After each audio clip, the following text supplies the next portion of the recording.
₹5 લાખ સોનાનો ભાવ જોવા મળશે, ₹7 લાખ ચાંદીનો ભાવ જોવા મળશે.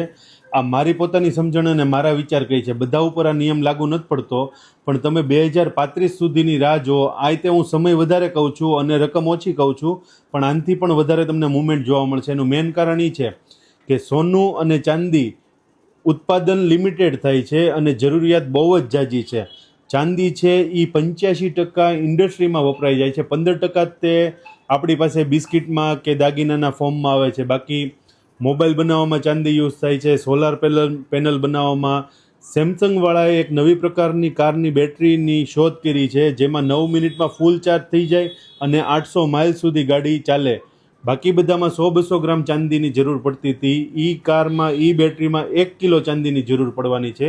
હવે એણે બનાવ્યું છે તે દુનિયામાં એવું ઘણા બધા લોકો ઘણી બધી વસ્તુ બનાવશે અને એમાં બધી જગ્યાએ ચાંદીની જરૂર પડશે. 26 તારીખને પહેલા મહિનાથી ચાઇનાવાળાએ જે 70% ચાંદીમાં પોતાની તાકાત ધરાવે છે, એણે આઉટ ઓફ ચાઇના ચાંદી મોકલવાનું બંધ કરી દીધું છે. એટલે આટલી બધી શોર્ટેજ છે કે ન પૂછો વાત.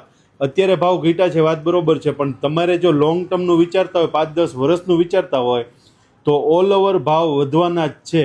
કેમ કે તમે વસ્તુ વિચારો, તમે સમાચાર સાંભળાય, વાત બરોબર છે, તમારી પાસે ચેટ જીટીપી છે, ગૂગલ છે, તમે થોડું સર્ચ કરો, ફટાફટ લઈ લ્યો, ફટાફટ વેચી દો. આ બધું કરવા કરતાં તમે 2-5 કલાકનો ટાઈમ કાઢો અને સર્ચ કરો, વિચારો, થિંકિંગ કરો કે ભાઈ શું કારણ હોય જેનીથી એટલો બધો ભાવ ઘટી જાય કે વધી જાય. પોતાની સમજણ વાપરો, પછી નક્કી કરો. હળબડાટીમાં ઘડીકમાં લઈ લ્યો ને ઘડાકમાં વેચી દો. આ કાંઈ સટ્ટો રમવાની વસ્તુ નથી. આ ઇન્વેસ્ટમેન્ટ છે.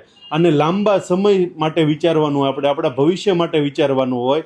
હું તમને કહું છું કે 2035માં ₹5 લાખ સોનાનો ભાવ અને ₹7 લાખ ચાંદીનો ભાવ જોવા મળશે. આ મારો પોતાનો અનુભવ અને અનુમાન છે.